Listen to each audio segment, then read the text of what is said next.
Selamat malam, salam sejahtera. Terima kasih kerana bersama dengan saya di Nazlin Unity Channel. Paling mengejutkan kita hari ini ialah apabila seorang lagi pemimpin daripada Parti Bersatu dihadapkan di mahkamah dengan 12 pertuduhan penggubahan wang haram dan rasuah. Anda nak tahu siapa? Ikuti terus ulasan kali ini. Dipetik daripada My Metro, Adam Radlan kini menghadapi 12 pertuduhan penggubahan wang haram dan rasuah. Timbalan Ketua Bahagian Bersatu Segambut, Adam Radlan Adam Muhammad, didakwa 6 lagi pertuduhan penggubahan wang haram baharu membabitkan nilai RM3.67 juta. Adam Radlan, 42 tahun, didakwa atas 6 pertuduhan mengikut Seksyen 4 dalam kurungan 1 kurangan B, Akta Pencegahan Penggubahan Wang Haram, Pencegahan Pembiayaan Keganasan dan Hasil daripada Aktiviti Haram 2001, Akta 613 di Mahkamah Seksyen Shah Alam. Mengikut pertuduhan pertama hingga ke-6, Adam Radlan sebagai pengarah syarikat Bayu Bumi Raya Sdn Bhd memindahkan wang hasil daripada aktiviti haram berjumlah 3.6 juta ringgit dari akaun syarikat itu kepada akaun CIMB Bank Berhad miliknya dan 3 individu lain, antaranya Nabila Mahyadin dan Amir Azlan Muhammad Ayub, antara 1 Disember 2021 dan 27 Disember 2022. Yang mengejutkan kita ialah mengikut pertuduhan ini hingga ke-6, Adam Radlan, pengarah syarikat Bayu Bumi Raya Sdn Bhd, memindahkan wang hasil daripada aktiviti haram berjumlah 3.6 juta ringgit dari akaun syarikat itu kepada akaun CIMB Bank Berhad miliknya dan 3 individu lain. Inilah yang paling menggempar dan mengejutkan kita. Bagaimanapun, ahli perniagaan itu mengaku tidak bersalah ketika kesemua pertuduhan dibacakan di hadapan Hakim Datuk Anita Harun pada 9 November lalu. Ini menjadikan ahli perniagaan itu berdepan 12 pertuduhan meminta, menerima rasuah dan penggubahan wang haram yang mana ia didengar oleh Hakim Mahkamah Seksyen Kuala Lumpur Suzana Husin. Dalam prosiding di Mahkamah Seksyen hari ini di hadapan Hakim Azura Alwi, 6 pertuduhan penggubahan wang haram yang dihadapi lelaki itu di Mahkamah Seksyen Shah Alam dibenarkan dipindahkan ke mahkamah ini.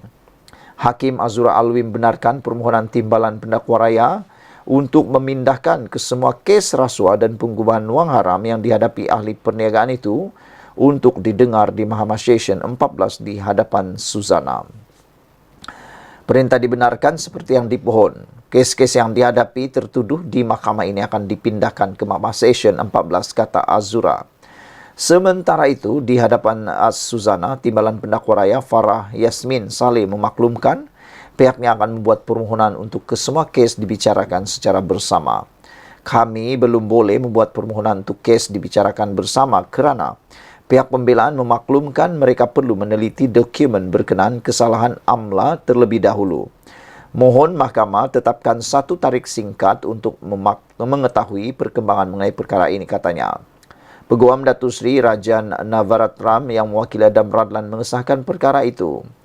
Suzana mengguna pakai jaminan yang sebelum ini ditetapkan di Mahkamah Seksyen di sini, iaitu RM420,000 dengan seorang penjamin untuk kesemua pertuduhan beserta syarat tambahan pasport diserahkan kepada mahkamah dan melaporkan diri di SPRM sebulan sekali sehingga kes selesai.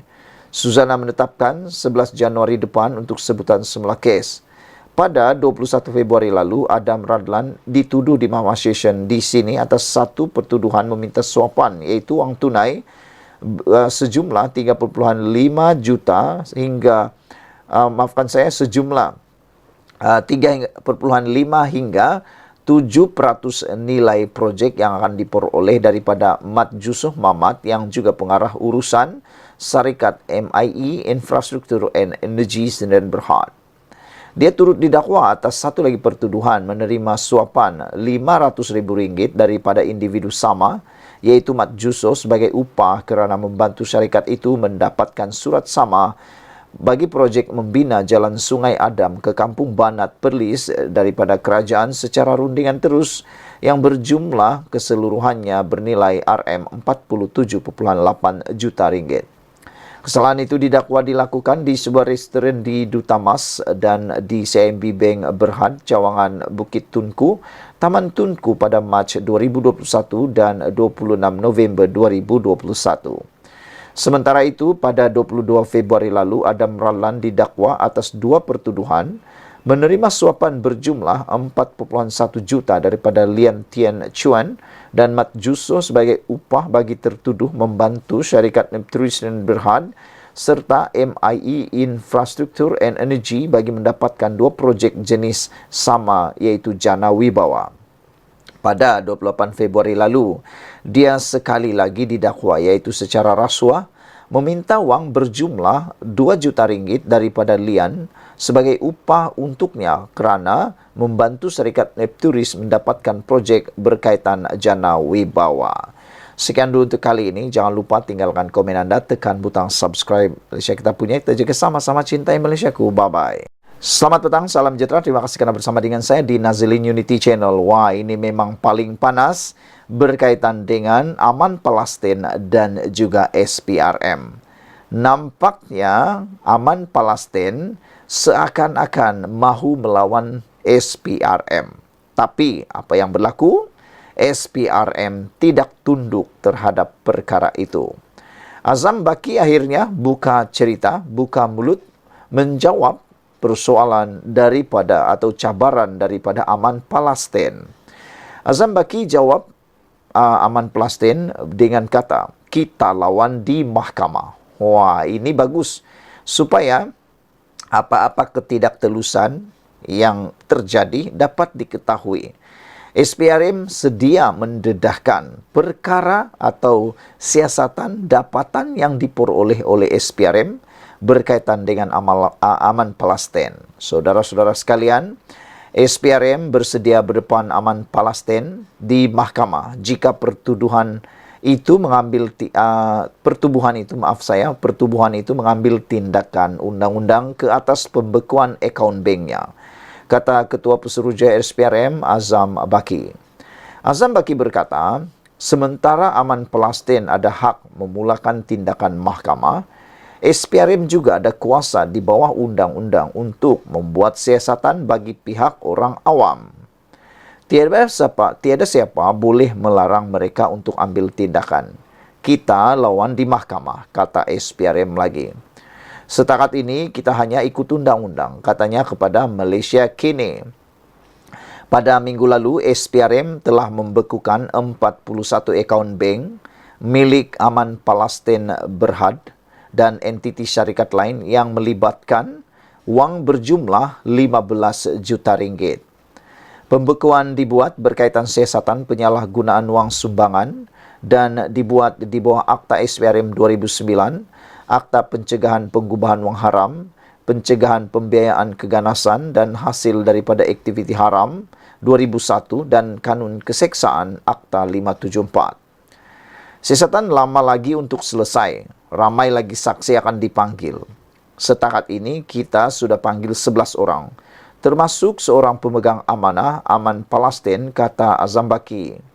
Dalam sidang media semalam, pengurusan tertinggi aman Palestin menafikan dakwaan pertubuhan itu menyalahgunakan sumbangan yang diberikan orang ramai.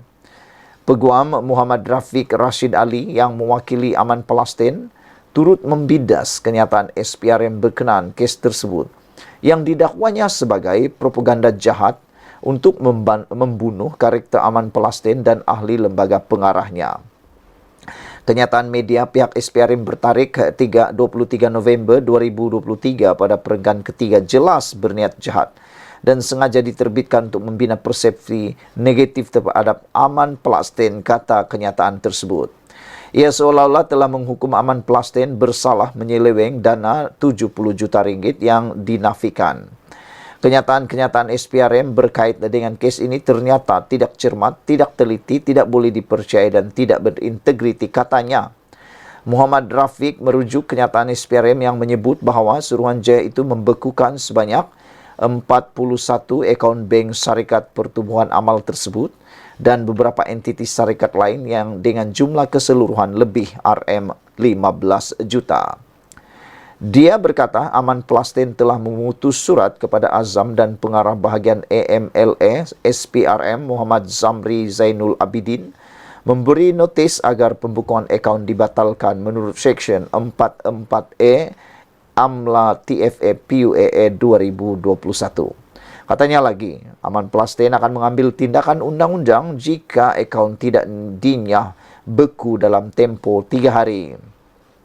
Sementara itu, sumber SPRM mendakwa siasatan dibuat ekoran pelaburan meragukan yang dibuat Aman Palestin menggunakan dana sumbangan orang ramai.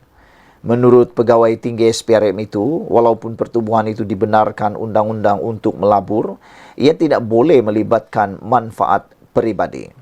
Antaranya kita tengok pembelian 27 aset yang mana jika tidak silap 21 daripadanya adalah bangunan dan tanah. Malah ada tanah di Sabah dan Sarawak. Persoalannya, mengapa anda nak beli aset-aset ini? Soal SPRM. Wang diberi orang ramai untuk membantu orang ramai atau membantu orang. Jadi kalau bak beli aset pun, ia perlu dibuat dengan betul dan tidak boleh libatkan manfaat peribadi, katanya. SPRM turut menyiasat pembelian jongkong emas oleh Aman Palestin. Pertubuhan itu sebelum ini memberitahu SPRM ia merupakan cara untuk menghantar bantuan kepada Palestin. Wow, adakah membeli jongkong emas itu adalah cara untuk membantu atau menghantar bantuan kepada Palestin? Beberapa komen daripada netizen, daripada Brown Falcon di Malaysia kini mengatakan, lama lagi. Mr. Sakau kata, gelanggang dibuka, aman. SPRM sambut kita, jumpa di mahkamah. Kita lihat siapa yang kena, siapa yang betul-betul kena, kata beliau lagi. Sekian dulu untuk kali ini. Kita berdoa untuk isu ini supaya ia dapat diselesaikan dengan segera dan lebih baik. Semoga tidak ada yang dinafikan haknya, tiada yang teraniaya dan kebenaran dapat dinyatakan dengan secepat mungkin. Sekian dulu untuk kali ini. Jangan lupa tinggalkan komen anda, tekan butang subscribe. Malaysia kita punya, kita jaga sama-sama cintai Malaysiaku. Bye-bye. Selamat malam, salam sejahtera. Terima kasih kerana bersama dengan saya di Nazlin Unity Channel. 2 jam selepas menyatakan sokongan kepada Anwar Ibrahim, Ahli Parlimen Bukit Gantang akhirnya dicabar untuk letak jawatan. Saya fikir ini sudah perkara biasalah. Tapi apa pendapat kamu semua? Adakah patut Ahli Parlimen Bukit Gantang ini letak jawatan? Ada netizen kata tak perlulah letak jawatan kerana beliau menyokong Anwar Ibrahim bukan kerana mahu kuasa, tapi mahu mengutamakan rakyat, para pengundi di kawasan beliau. Cukup sudah risiko yang dia terima, kata mereka. Kerana pastilah pada PRU yang ke-16 akan datang, besar kemungkinan beliau tidak akan dicalonkan lagi dalam Parti Bersatu. Tapi beliau tidak perlu letak jawatan kerana nanti dia akan besar kemungkinan disingkir daripada menjadi calon Bersatu. Jadi buat apa nak letak jawatan lagi? Hari ini akhirnya kerana sokong kerajaan Madani, beliau dicadang atau dicabar letak jawatan. Ahli Parlimen Bukit Gantang Syed Abu Hussein Hafiz Syed Abdul Fassal daripada Bersatu digesal letak jawatan dan bertanding dalam PRK kecil di bawah tiket Pakatan Harapan atau Barisan Nasional. Ketua Bersatu Bukit Gantang Ahmad Man berkata demikian selepas pemimpin Bersatu hari ini mengumumkan sokongannya kepada Perdana Menteri Anwar Ibrahim. Jika Syed Husin begitu percaya sokongan beliau ke atas kerajaan Madani mendapat restu pengundi Parlimen Bukit Gantang, maka beliau seharusnya meletak jawatan dan bertanding semula atas tiket Pakatan Harapan atau Barisan Nasional, kata beliau lagi. Jika pengundi menilai tindakan beliau sebagai satu usaha menjaga kepentingan rakyat, pastinya beliau akan menang lebih besar, kata beliau. Tapi katanya lagi mustahil Syed Hussein berani meletak jawatan kerana beliau tahu jika kalah habislah kuasa tawar-menawar beliau dengan kerajaan, katanya. Terdahulu Syed Abu Hussein menjadi ahli Parlimen Bersatu kelima yang menyokong Perdana Menteri dan mengisytiharkan ikrar setia, taat setia kepada kerajaan. Wakil rakyat Bukit Gantang itu membuat pengumuman tersebut semasa mengemukakan soalan tambahan kepada Perdana Menteri ketika sesi waktu pertanyaan menteri di Dewan Rakyat hari ini. Kata beliau, saya sendiri bersedia untuk memberi dan membantu kerajaan mewujudkan masyarakat madani, menangani kenaikan harga barang dan kos sara hidup dengan mengambil ibrah Nabi Yusuf, kata beliau. Dengan ini, Bukit Gantang mengisytiharkan menyokong Yang Amat Berhormat Tambun sebagai Perdana Menteri ke-10 dan gagasan kerajaan madani, kata beliau. Syed Abu Hussein ketika berucap turut menyeru dua bekas Perdana Menteri iaitu Muhyiddin Yassin dan daripada Presiden Bersatu dan Ismail Sabri Yaakob untuk membantu Anwar.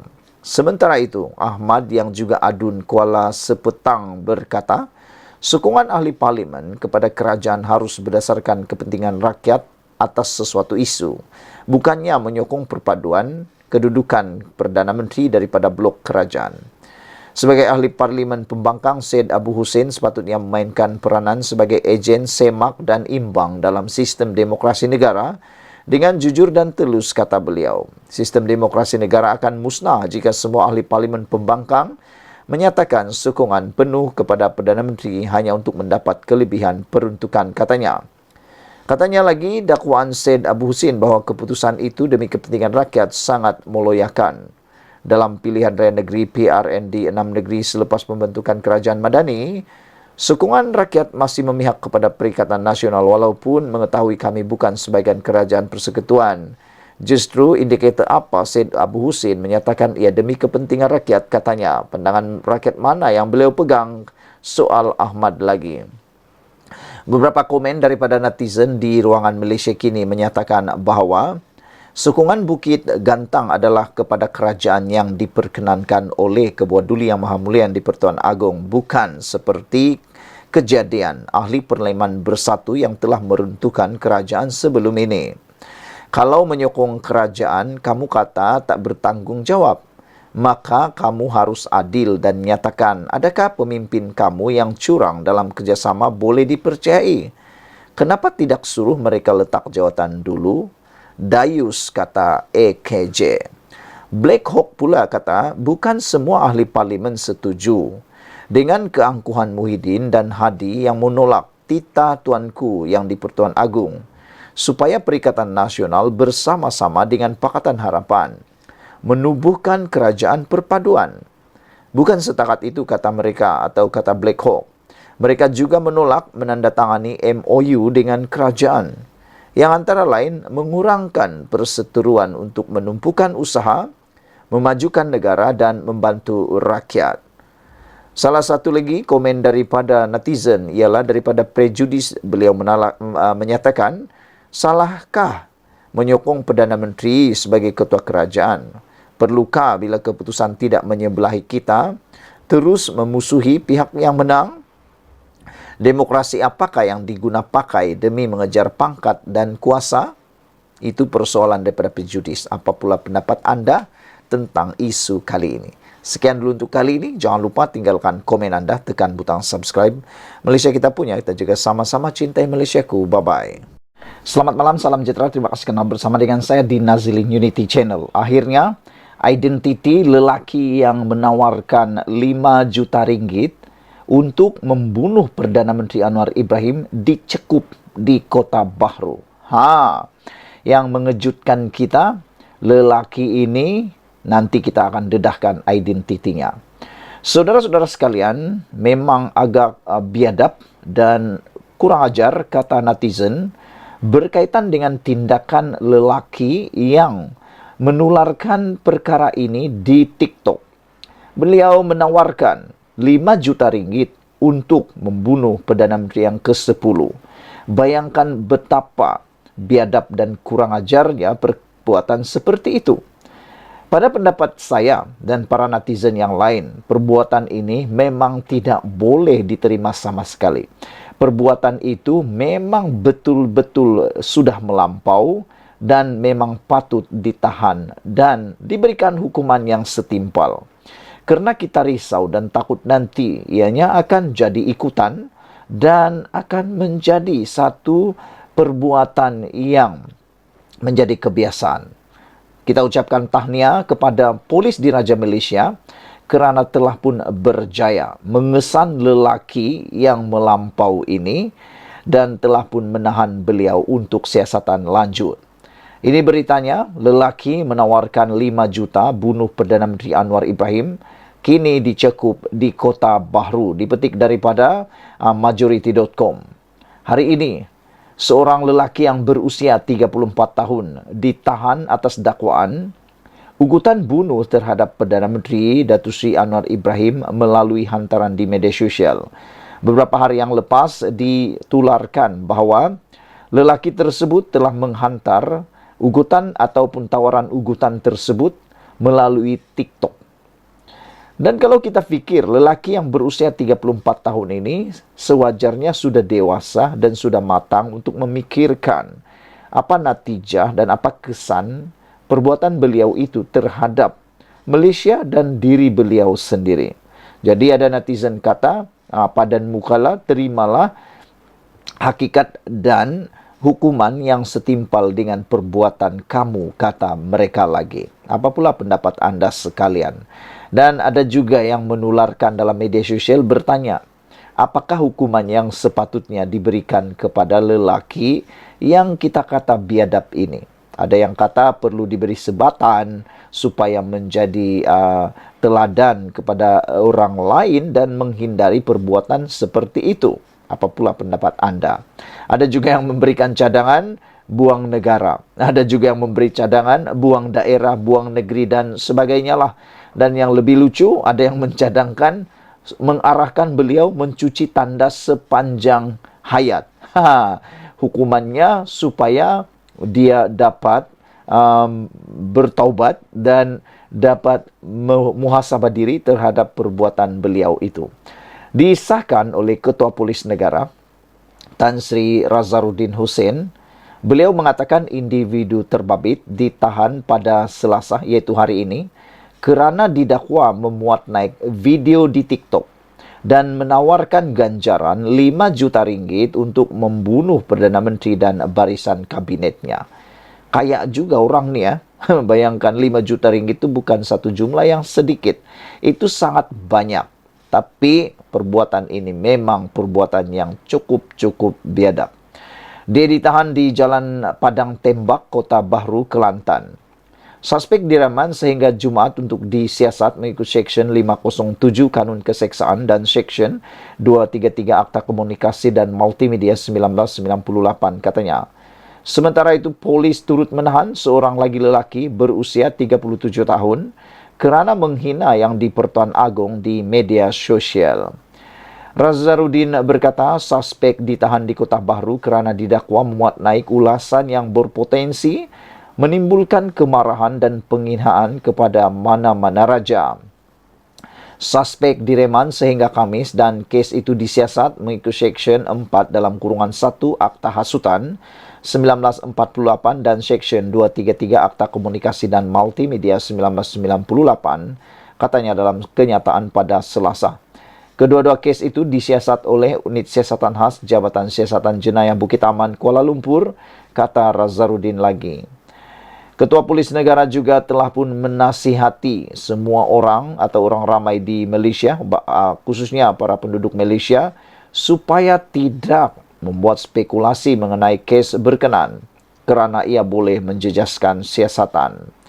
Polis juga mengingatkan semua rakyat supaya peka dan prihatin terhadap isu sensitif di media sosial, terutama perkara yang boleh mengganggu ketenteraman dan keselamatan awam, kata beliau lagi. Saudara-saudara sekalian, saya bersetuju dengan peringatan daripada Ketua Polis Negara ini supaya semua rakyat Malaysia berhati-hati. Jangan kerana mahu tular dan menjadi TikToker yang banyak pengikut, anda sanggup membelakangkan keselamatan diri sendiri. Jangan sampai kerana gara-gara benci atau sesuatu yang tidak wajar, anda terlupa bahaya diri sendiri. Sekian dulu untuk kali ini. Jangan lupa tinggalkan komen anda, tekan butang subscribe. Malaysia kita punya, kita juga sama-sama cintai Malaysiaku. Bye-bye.